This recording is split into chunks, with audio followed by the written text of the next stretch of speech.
This story is maybe one of the best-known stories about Jesus overall.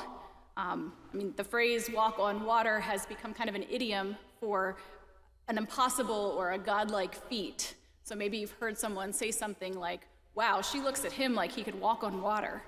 Or, yeah, sure, they're smart.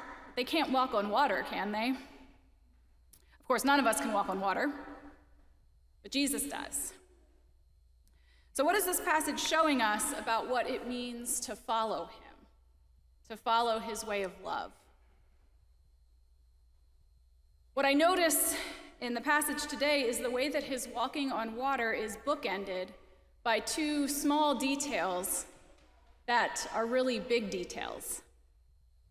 First, the story begins by telling us that Jesus went up the mountain to pray alone.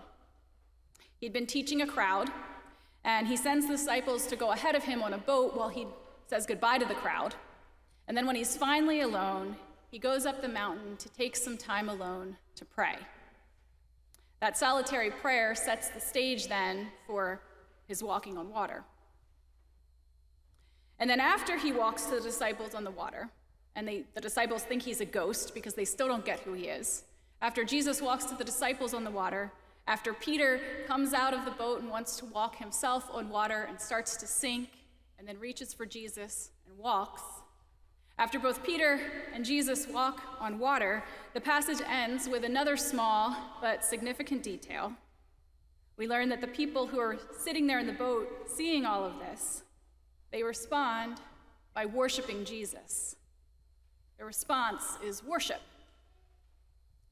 So this passage is bookended by prayer and worship, with the wind and the waves in the middle.